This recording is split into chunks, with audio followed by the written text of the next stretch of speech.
All right, everybody, it looks like we have people dropping in. I want to thank everyone who is joining us. Looks like we're ready to get started. So I'm going to stop my screen share and kick it over to our speakers to begin. Jonathan, go ahead.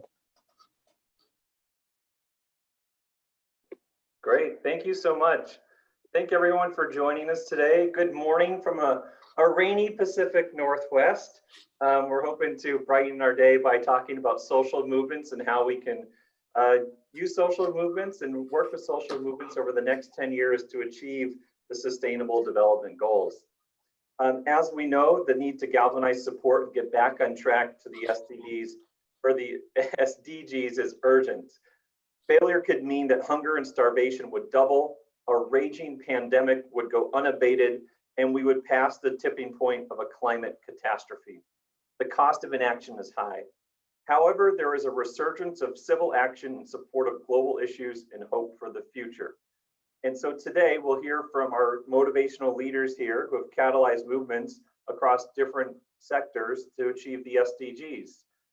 One thing that we know will be important for achieving the SDGs is to have collaboration across the nonprofit sector, the public sector, and the private sector. And we've got representation across the various sectors today. My name is Jonathan Scanlon. I'm an independent consultant working with advocacy campaigns on rights-based issues, poverty, and inequality. And our speakers who are with us today, first, we have Adriana Alejandro Osorio, who is a philanthropy officer for the Midwest at UNICEF.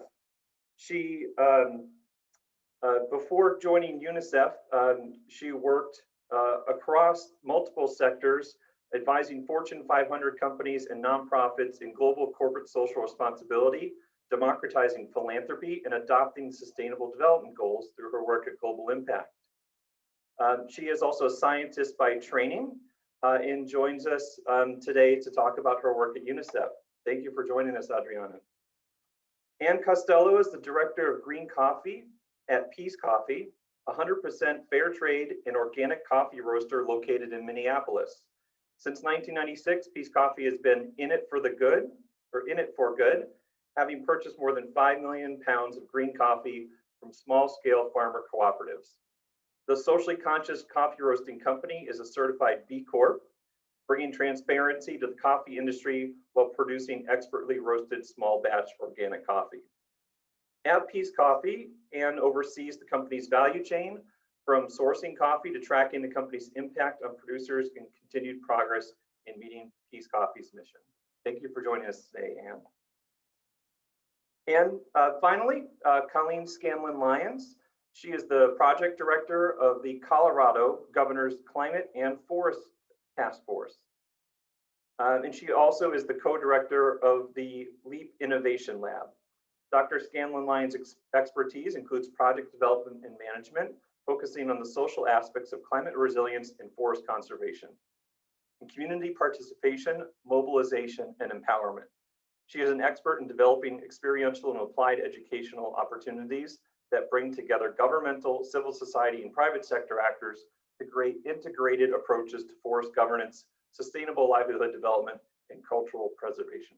Thank you for joining us today, Colleen. So to bring our panel together, we know that this year, the COVID-19 pandemic has set back the SDGs, forced people into lockdowns, and frayed our social fabric. Yet in 2020, we also experienced powerful movements and mass demonstrations in the US around Black Lives Matter, in India to protest agrarian reforms, and in 163 countries around the world for the global climate strike at the end of 2019. This year, movements had to adapt to the pandemic. So my question for our panelists to start out is, if you had to name one lesson that social movements learned in 2020 that can help to sustain momentum to achieve the SDGs, what is it? And Colleen, I'll start with you.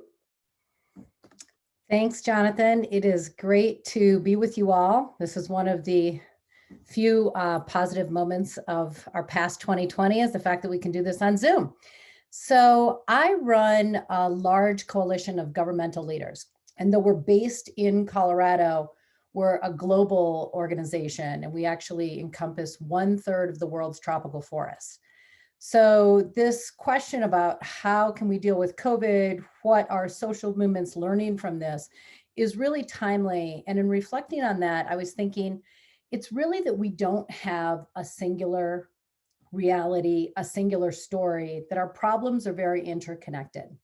Let me bring you inside the forest, my background here a little bit, and explain that. So when COVID-19 hit, what happened across states and provinces, those are the folks I deal with, is governors and civil servants in Brazil, Mexico, Peru, Indonesia, basically 10 different countries and 38 different states or provinces. So these governors found that their environmental budgets were slashed because they had to direct the much needed resources towards COVID. So what happened to the forest with this? What happened was basically illegal deforestation rose, miners encroached into areas that formerly had environmental protection. A lot of people were out of jobs, and when you need economic incentives, one of the easiest things to do if you don't have other options is to actually cut down a tree to feed your family, which completely makes sense. So the environmental agencies that I deal with at the state level, we're saying, how do we address this?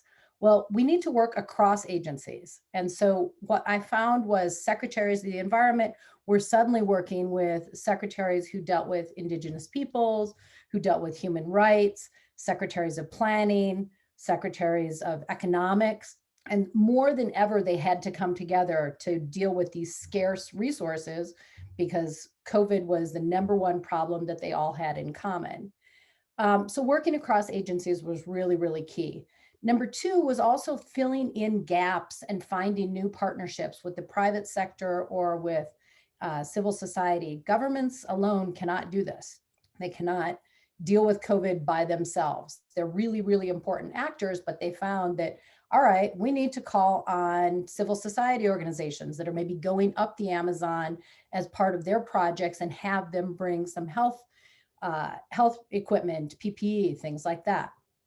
And then finally, we found that we had to reframe our arguments to kind of really speak to people's realities. No longer could secretaries of the environment say conservation is the #1 goal, because we were dealing with a global health pandemic and nobody wants to hear about saving trees when people are dying. So what they had to do was reframe their arguments and make the connections between environment and health, environment and economy.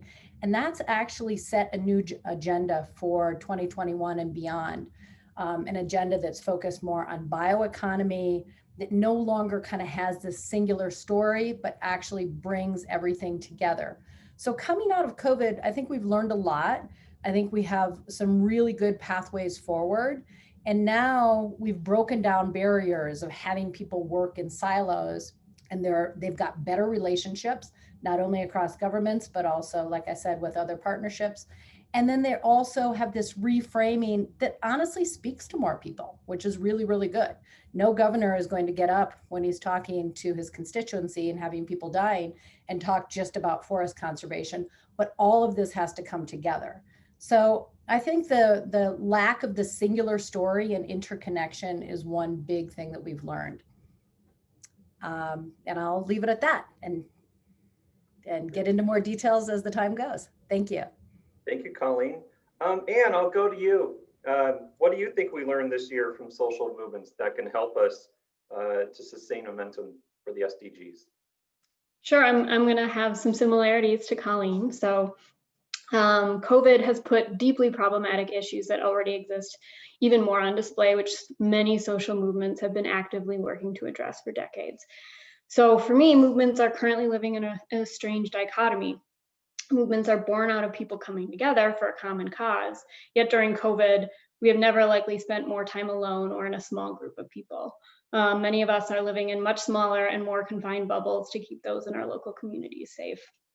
So in some ways, we've never felt more disconnected from the bigger world. So, as I thought about this question, I remembered a quote that I had heard from a while ago, a lesson that I hold near and dear, is we all do better when we all do better. Some of these you may remember. This is a quote from a former senator in Minnesota, but it serves as a reminder for me of our interconnectedness and our interdependence, especially during this time of chaos. And it also highlights the roles we play in each other's livelihoods, both locally and globally. The world in many ways is becoming a smaller place. Zoom is, something that we can easily connect with people very quickly. And the movements you described in your question, they all have different goals, but all share a lot of similar and commonalities as well. And we need to support each other. Those movements need to support each other in order to truly build a better world. We all do better when we all do better. The message is really simple, but the meaning is complex. So today I have the pleasure to be on this panel with both Adriana and Colleen. We each have a specific SDG attached to our name. And while preparing for this talk, I sought to find an example of how our work could be connected. So I'll go specifically to coffee in this instance, but by 2050, it is estimated that half of the world's coffee producing regions will no longer be suitable to produce coffee due to climate change. This is the worst case scenario. And this would have devastating impacts economically, environmentally, and socially. But those who are trying to work and fight for a better, more sustainable coffee future have a flip side to this. They are estimating by 2050, it is possible to sequester an estimated 1.5 gigatons of carbon if coffee yields are doubled on farm, which will in turn conserve over 10 million hectares of forest and help keep farmers on their land. So in order to achieve this better scenario, we must engage the next generation of coffee farmers. So that links directly to Adriana's work of helping to ensure that children have a safe, protected, healthy childhood.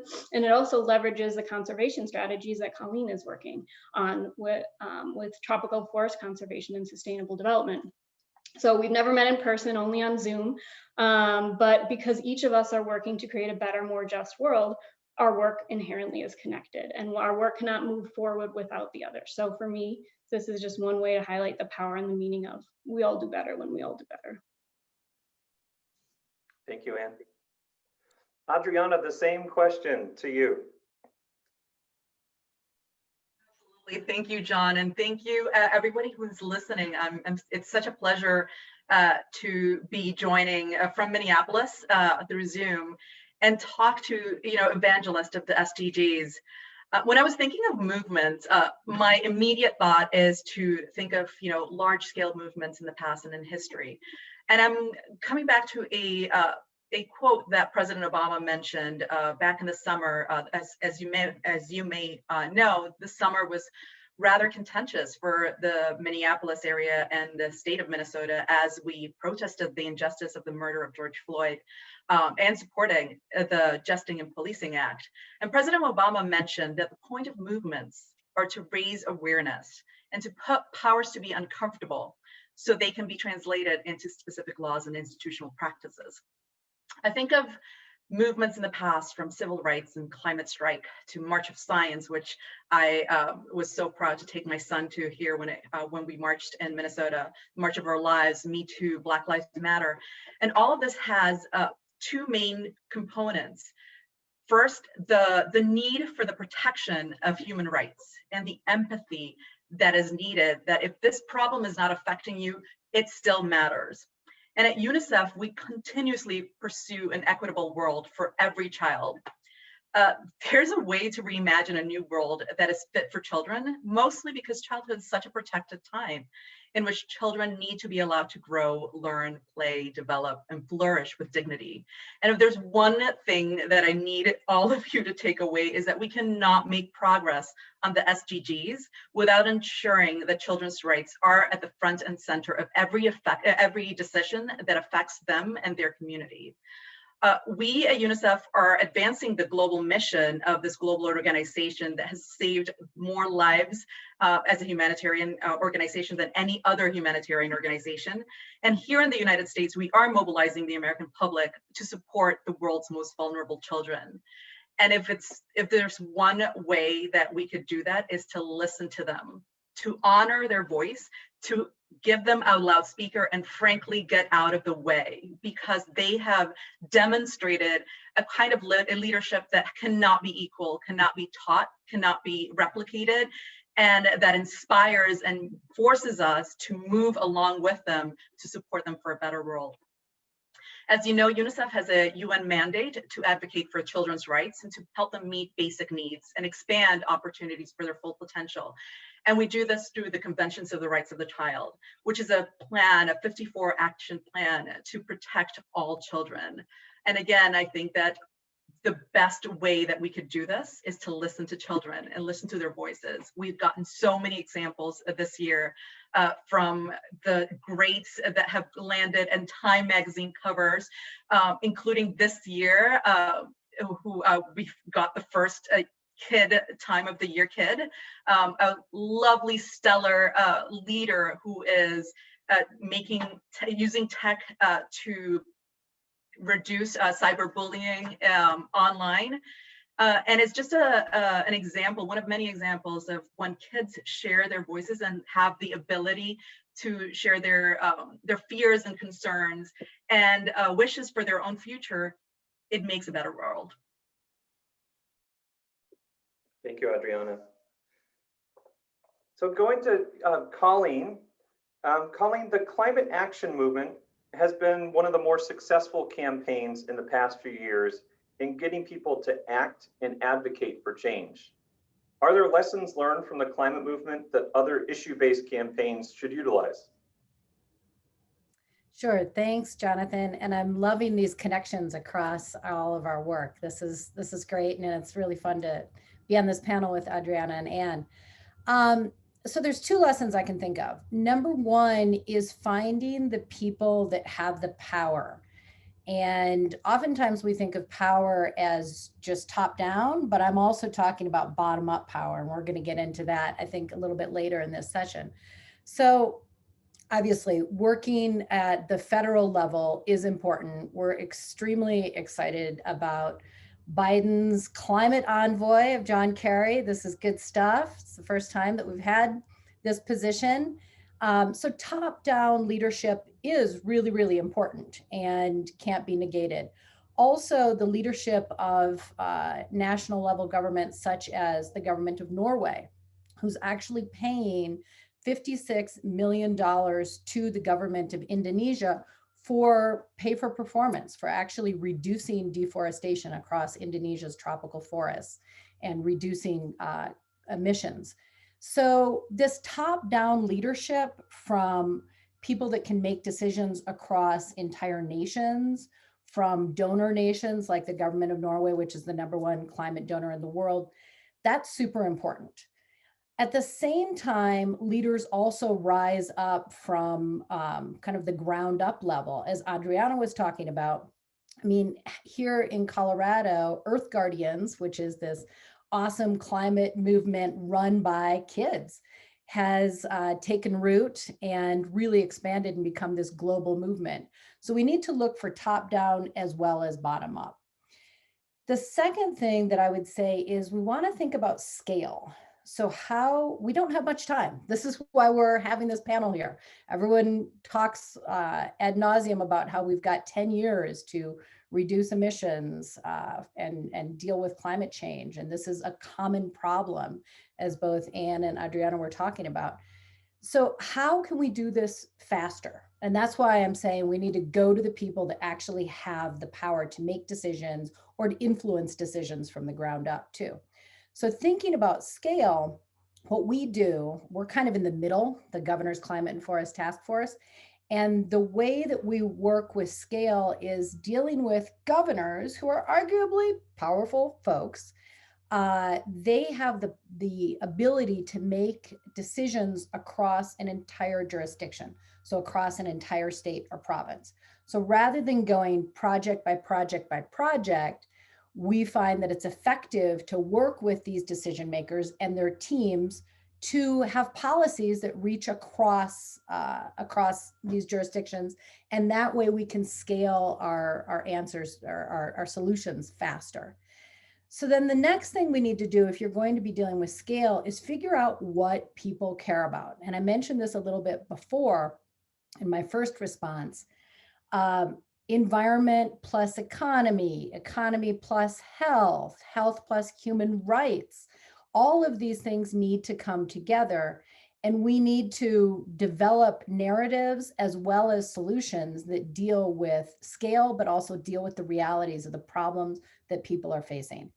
And then finally, I would say taking risks and innovating is super, super important. Be bold. We don't have time to waste right now. Try things. Right now, I'm working with the X Prize, which is hoping to develop technological solutions to deforestation.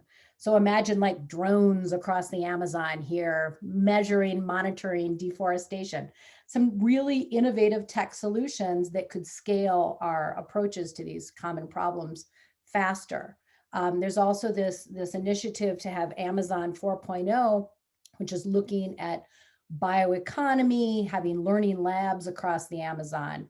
We're thinking of developing, or we're working with a coalition of folks to develop a rainforest social business school that is going to bring people across forested regions of the world together to share common solutions and also to share failures. Because when you're taking risks, and again, this is back to the donor community being able to support this and say, you know what, go take a risk, we're going to learn, we're going to innovate, and we're going to be able to scale this faster.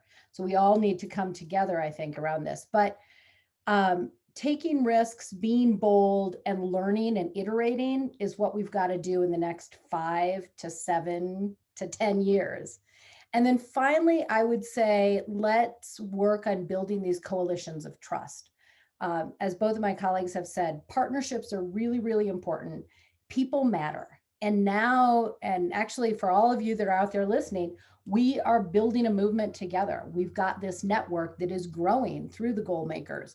And now I can call up Anne, I can call up Adriana, I can call up John, I can say, all right, let's deal with this together. That's really important. And I would encourage all of you that are out there listening to think about how you can build these relationships of trust and how we can work together and deal with each other's strengths, innovate, and deal with scale. Thanks, Jonathan. Thank you, Colleen.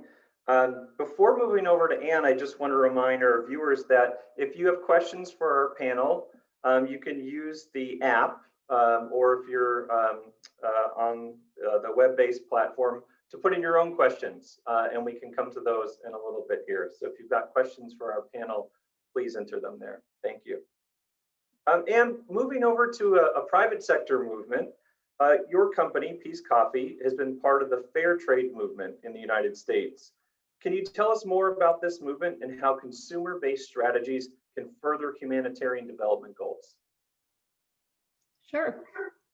So a little bit more about Peace Coffee. Our mission is to produce a delicious cup of coffee that sustains the livelihoods of those who grow, roast, and sell it, and also protects the environment that produces it.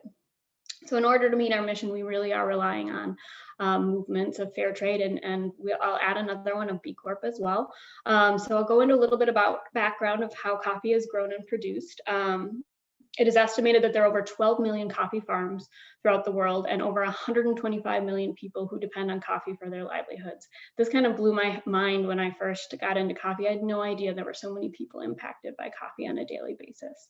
80% of coffee farmers are smallholder farmers, yet coffee is traded in 40,000 pound increments. So if you have a small farm and you only produce a few hundred, maybe a few thousand pounds, and you're far away from that 40,000 pound increment where direct access to a market exists, it can be incredibly difficult to access fair prices, information on markets, and resources as well. There are many nuances to the history of coffee. I'm not a historian, so I won't go into too much detail, but I do want to point out that the historical coffee trade had roots in colonialism.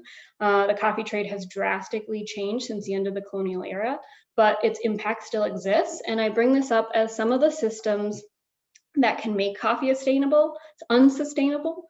It's not because they are broken. Instead, they are working exactly as they were created to, which was to extract wealth and resources from one part of the world and amass it in another.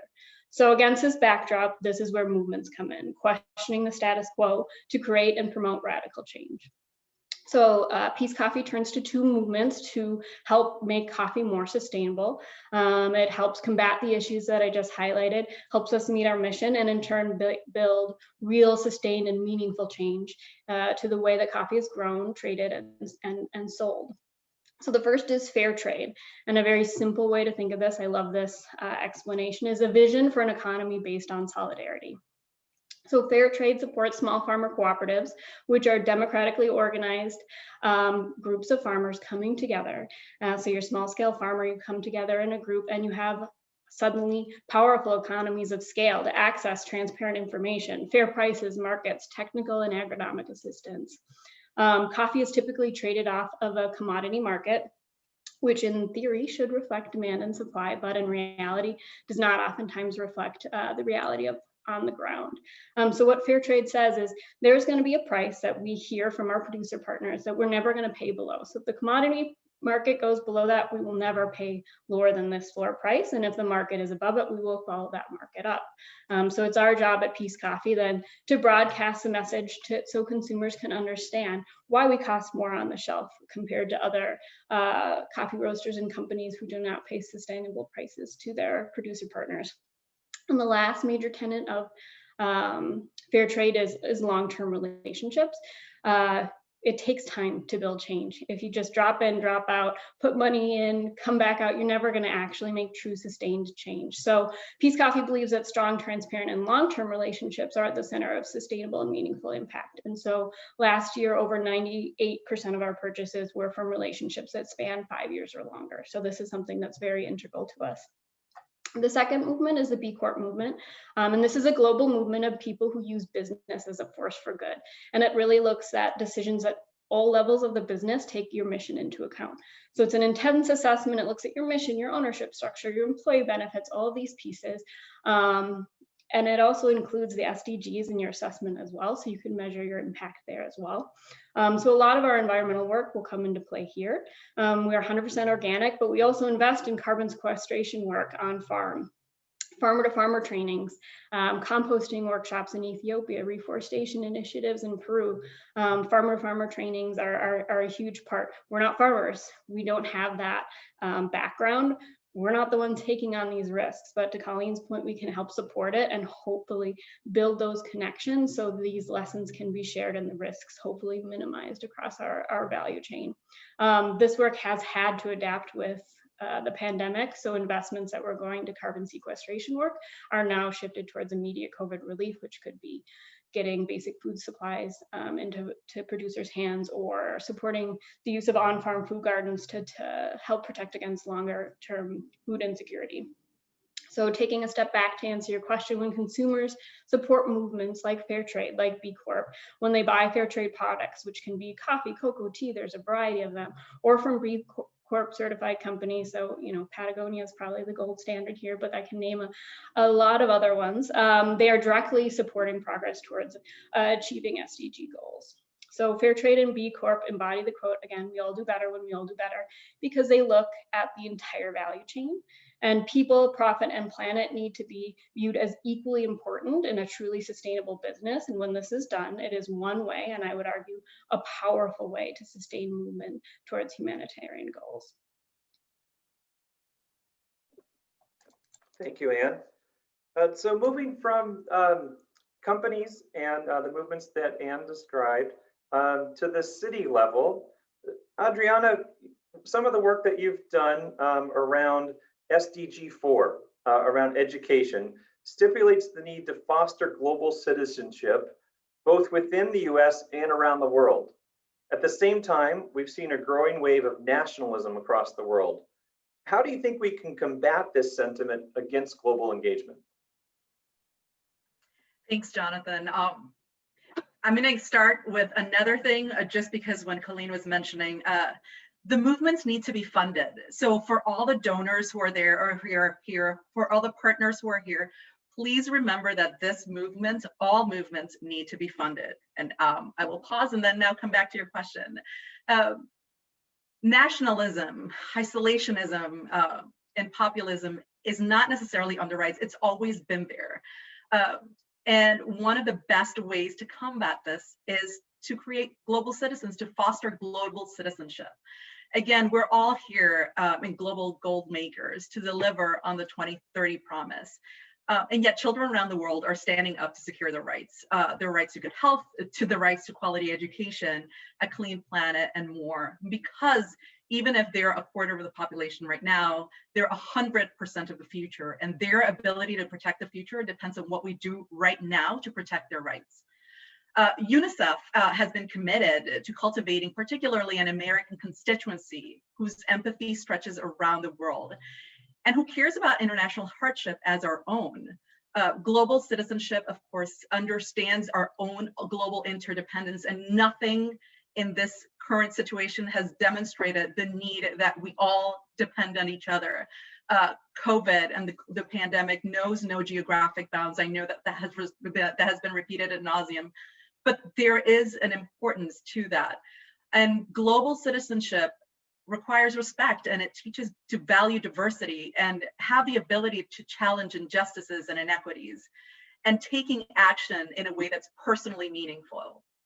I always remember this quote from Mother Teresa that says that cultivating global citizens who care about dignity and the welfare of all people can start humbly, one person at a time.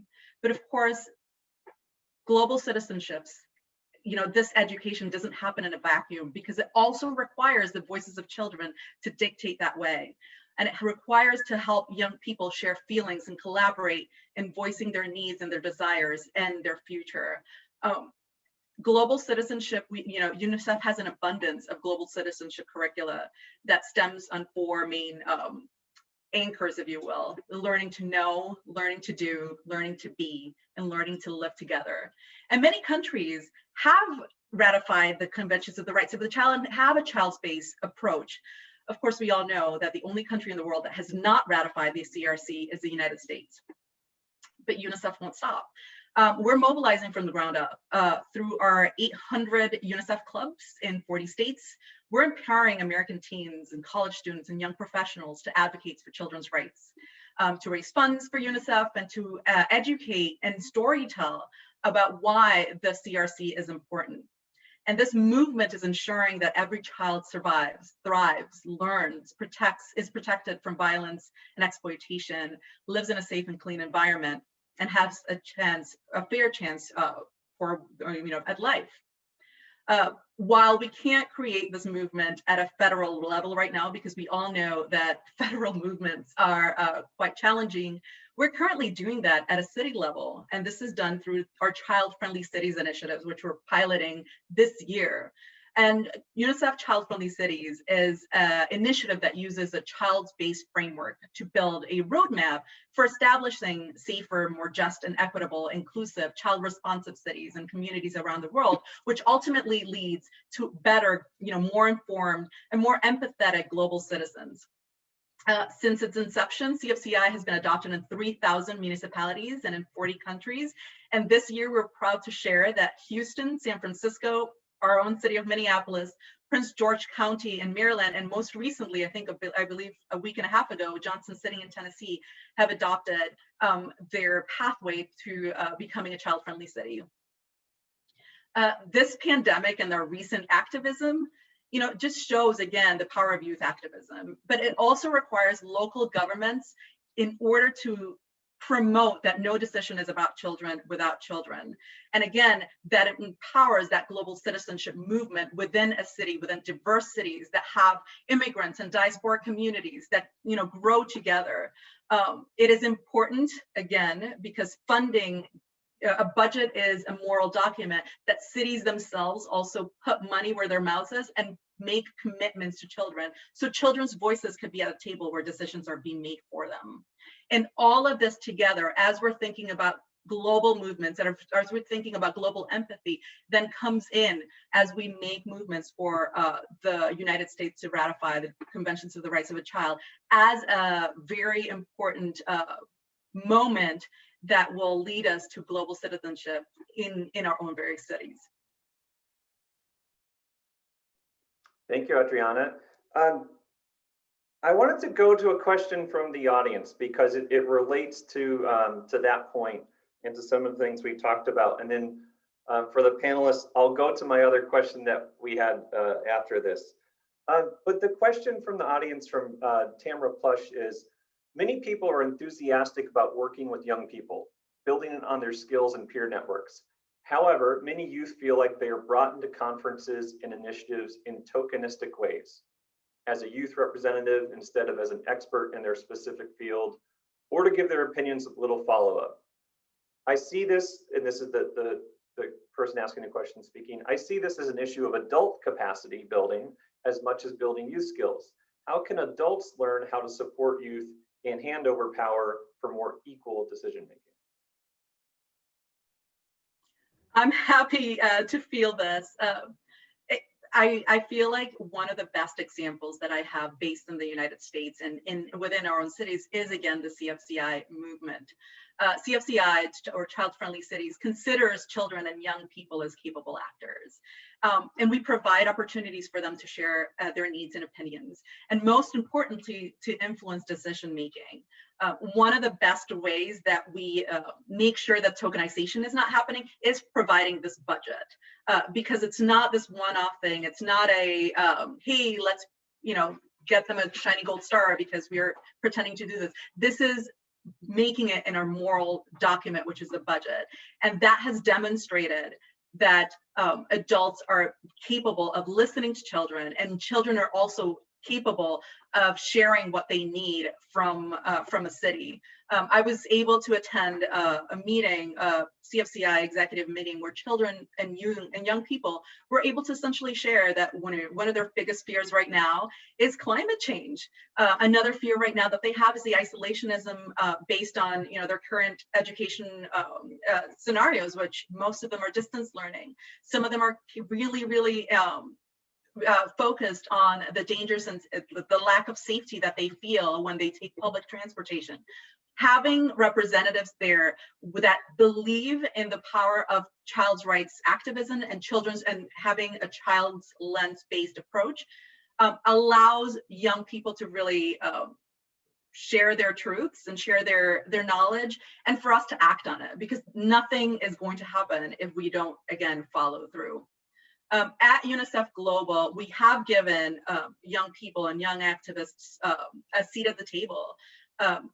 Actually, when I think of the SDGs, I think of the MDGs, where many of them made progress at the end of 2015. However, there was an incredible imbalance or unevenness in progress made for children. So the SDGs were created with a lot of UNICEF's input that came directly from children. What do they want? What is going to make their lives better and more equitable?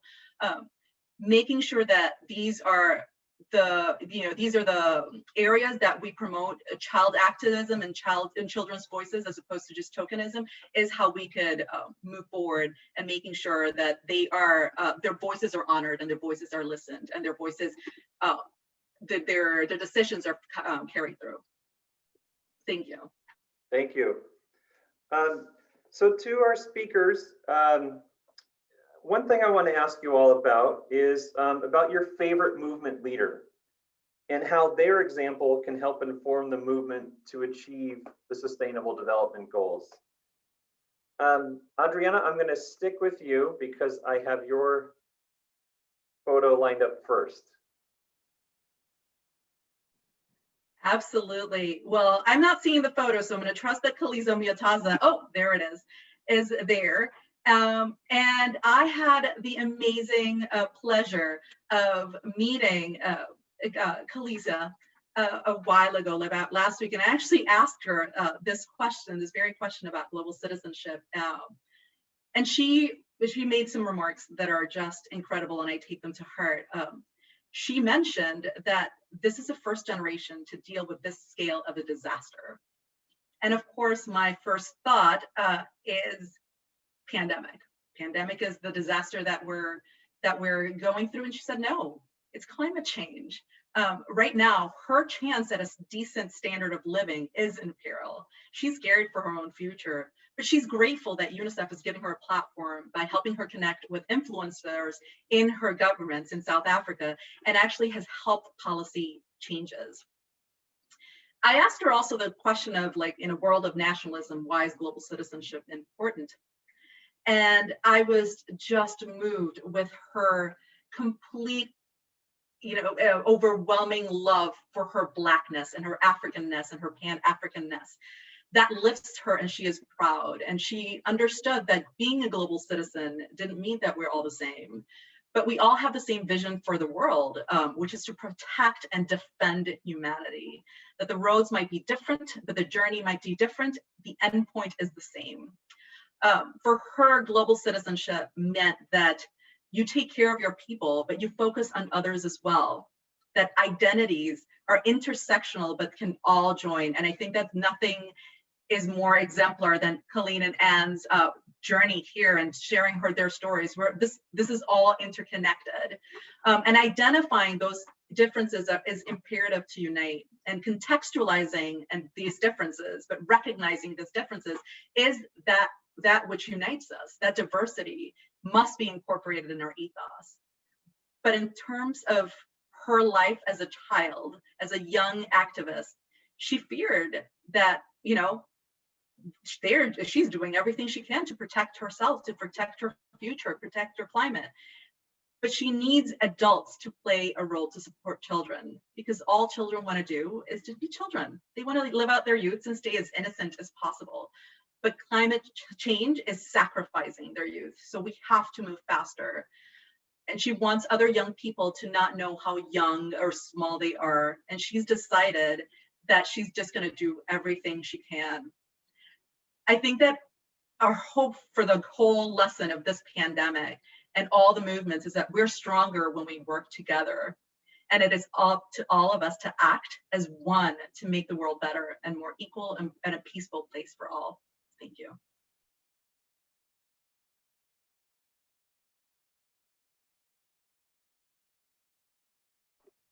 Thank you. Next, I'll go to Anne to tell us about your favorite social movement leader.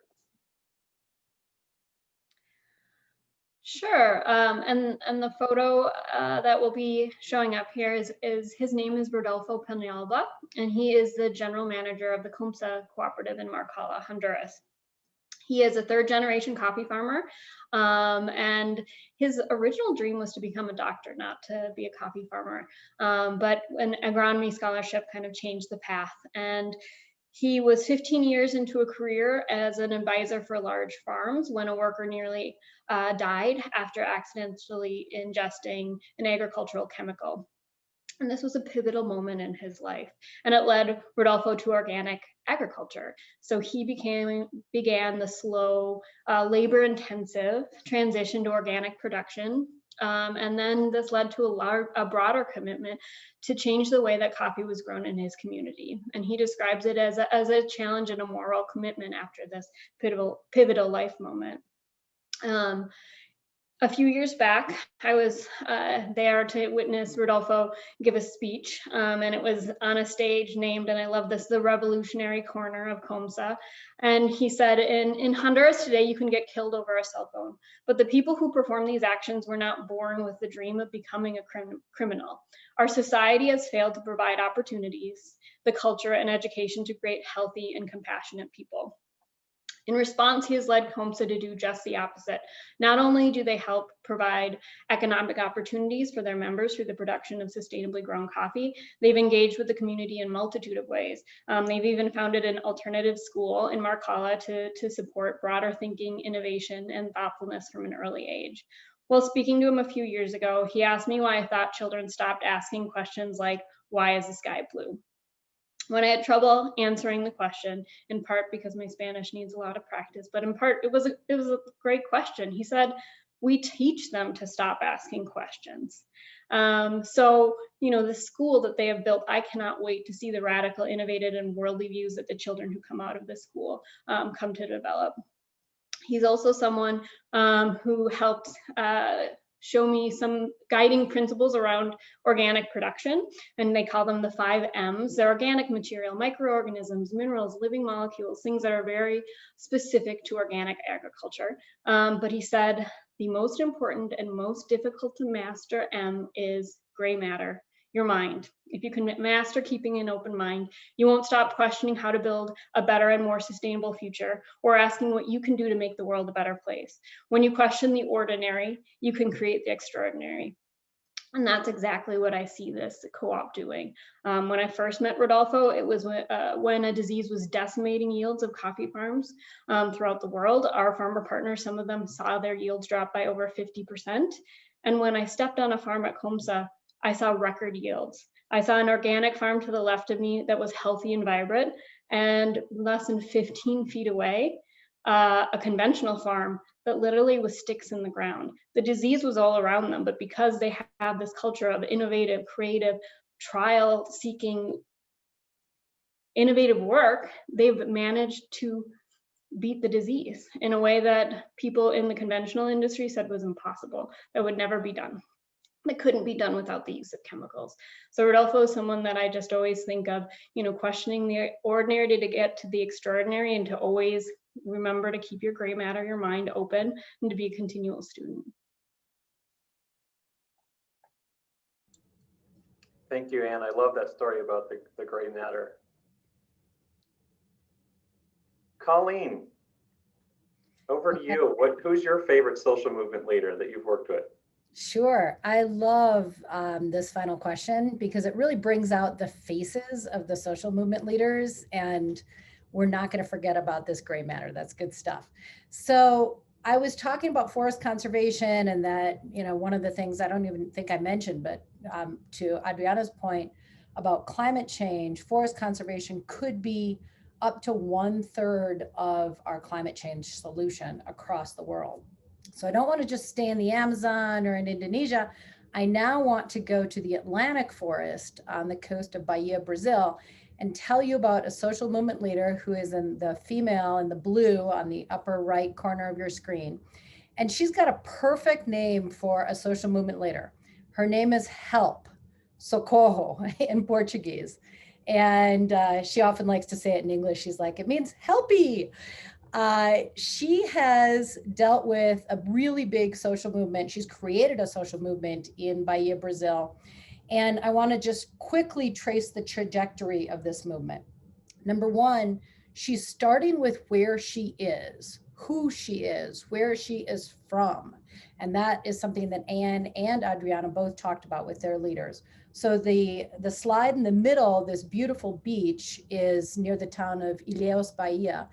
And it's going to be the site of a massive port development project, which is in a little inset down there. It's going to have a railroad across Brazil, and then this huge deep water port that is going to export commodities from as far away as the Amazon out of Ilhéus, Bahia. The reason this is a big deal is this is one of the top biodiversity hotspots in the entire world. It's a really, really important biodiverse place. If you Google Atlantic Forest, Southern Bahia, Conservation International, a lot of the NGOs that are leading in this area have all declared this as a really important place. And it's not only called a hotspot, it's so biodiverse rich, it's called a hot point within a hotspot. So it's a really important place. But it also has an interesting culture. And Socorro has taken what exists in this area, the people, their connection to place, and she has, over the course of probably 15 years now, as I get older, I've worked in places for almost 2 decades, and Bahia is one of them, and she has looked at where she is, what the problem is, this coming port, and said, all right, what are we going to do about this? So on the upper left, there's a guy who's another activist in the region, and he's wearing a shirt that says, no Southport. So in the beginning, they were like, we're all against the port. We need to proclaim that we don't want this. After a couple years, though, they realized, you know what, we can't just say what we're against. We have to say what we're for. So No Southport, which started this whole social movement, then transformed into a new iteration, which was called the Southern Bahia. That's the state of Bahia, the Southern Bahia Just and Sustainable Movement. They didn't want to just talk about what they were against. They wanted to talk about what they were moving towards. And this movement involved a lot of different actors. There's a little kind of a spiderwebby network down there, all sorts of NGOs and companies, and they realized that we need to not only just be against something, but we need to be moving for something, and we need to have lots of folks involved in this. So we went from no Southport to just and sustainable Southern Bahia. And then there was a third iteration of this social movement, which was called the Ar Ilhéus movement, which is the name of the town where this port's going to be developed. And this movement was really good because the folks that comprised it, and Socorro or Helpy helped start this, they came together and they said, what do we want our city to look like? And how do we connect to other cities in Latin America and around the globe? As Adriana was talking about, how do we have just and sustainable cities where the people that live there are engaged and they're defining their own realities? So that was the third iteration. And now there's a fourth iteration, which is called the Southern Bahia Global Movement. And that's in the bottom right corner. And two things about this global movement that that my colleagues have mentioned. When Anne was talking, she was saying that we have to question the status quo. And this global movement now is saying, all right, we need to know where we are in Bahia. We need to know what's important here. How do we want to develop for the future? And we're going to question the status quo of just putting up a big port and having export and assuming that this is going to be good for everybody, because studies have shown that it's probably not going to bring many jobs. How do we build a sustainable economic long-term plan for this region that's also going to conserve the biodiversity, but that's based on what we want? So we're going to question the status quo of kind of this normal neoliberal development trajectory. And secondly, and this is on Adriana's background, when we were all talking as panelists before, she mentioned that she has a background, and you can explain this more, Adriana, but how people are taking back landscapes. And so she has a person in the landscape that is theirs. And so the people of Southern Bahia are saying, we need to take back our landscape and we need to do it in a sustainable way. Anne's talked a lot about sustainable coffee. Here, what they're doing is entering into cacao production, which has a major historical trajectory. This is the #1 cacao producing region in Bahia. But they're saying, how can we add value to cacao, which also keeps the forest standing? How can we partner with innovative companies that will help us produce artisanal, organic cacao that will fetch a higher price? How can we then export that?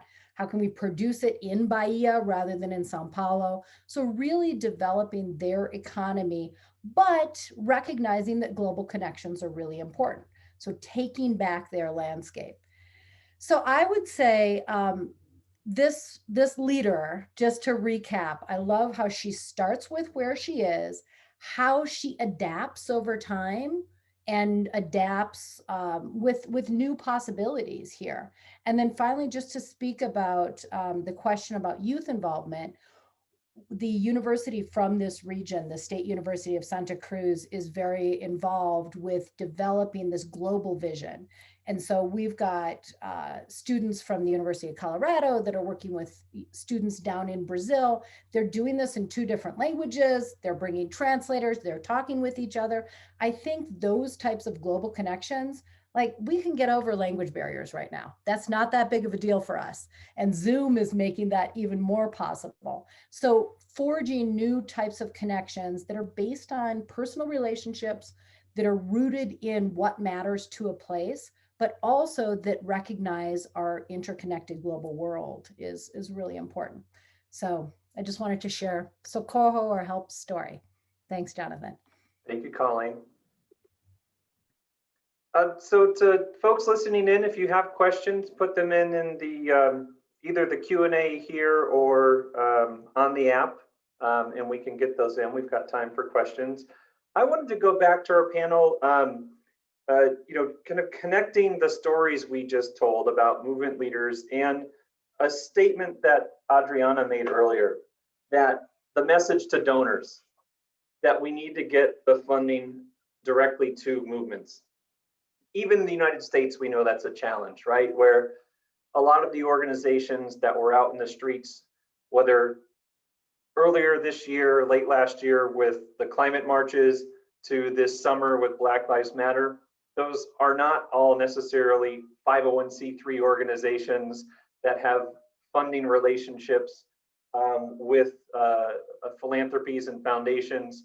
And we know that governments and government, whether it's we're talking about domestic funding or aid funding globally, can be reluctant to give to, particularly to more radical social movements. So what's your message to donors? How do we get the funding that's needed for social movements directly to some of the leaders that we all just talked about? Should I jump in here quickly? Two quick things. Number one, I would say listen to the people at the heart of these movements. Whenever, I can't talk about the state of the Amazon like the Secretary of the Environment in the state of Amazonas can. So go directly to those people and say, what are your biggest problems? Meet them where they are. And then that starts a dialogue on how we can be more effective, rather than imposing a view of, well, I think that conservation would best happen this way. Ask the people that are at the heart of this and have it rise up from them. They know their realities best. So I think the donor community needs a kind of a more humble, more open posture for really truly listening and creating dialogue. And then together we can come up with better solutions. And the second thing I would say is we need a variety of different funding mechanisms right now. We work very closely with the United Nations Development Program.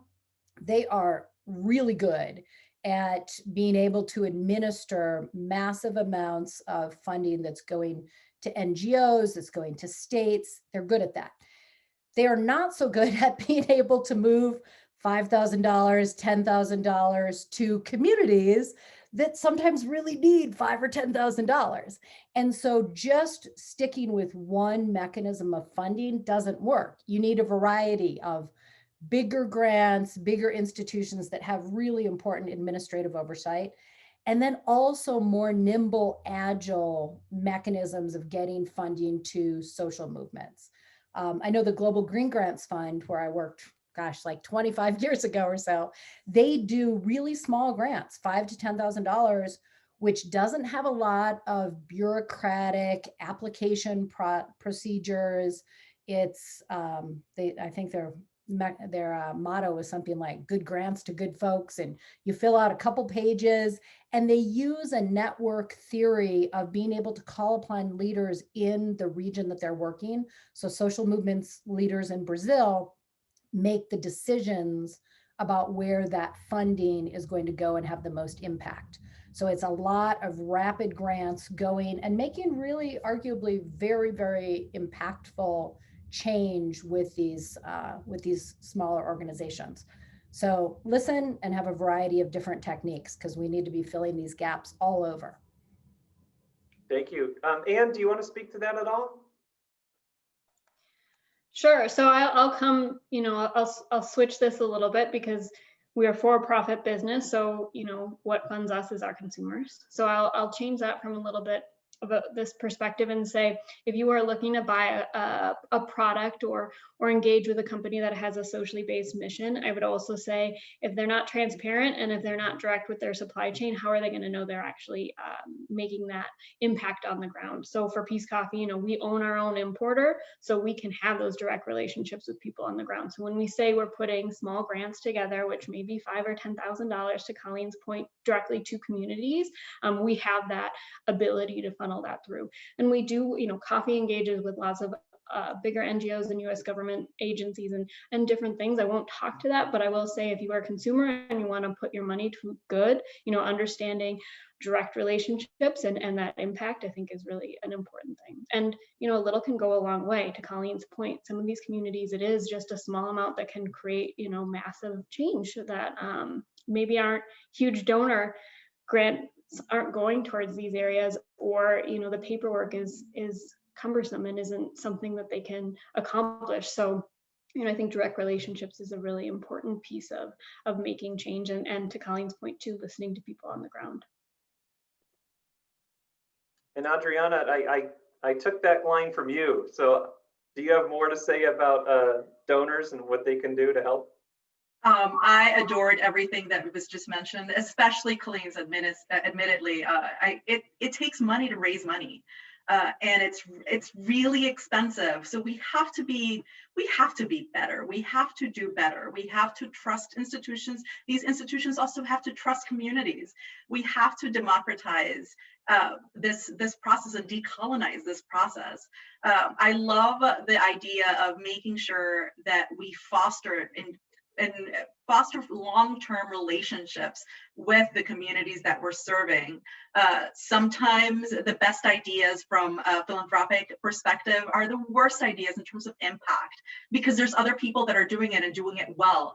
Figure out who is doing it well and figure out how to partner with them, but figure out how to listen and learn how to give unrestricted. But that's just a nonprofit thing. Thanks, Adriana. I'm just seeing if there's any other questions here. Well, I have one other question. It's been 15 years since Glen Eagles, the G8 summit, where the world came together under that tagline of Make Poverty History. And the movements that we've seen globally in more recent years that have been global, that have come together, I think about things like the climate marches, that came together. We came together around the Paris Accord. And I'm wondering, do you all think we need something big and global and together like that again to achieve the SDGs over these next 10 years?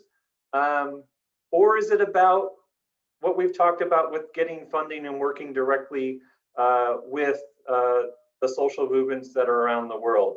We've talked a little bit about that bottom-up model and the top-down. So do you all think we need that big global movement again, like we saw 15 years ago? I'm going to answer it in a little bit of a different way. Last year, the CRC turned 30. So 30 years ago in 1989, the world came together and decided this is the pathway for children's rights. This is the way that we can ensure that every child survives, thrives, it lives in a protected and safe environment. And last year, a group of children, a youth of young activists, condemned the very countries that ratified the CRC within their charters because they weren't doing enough.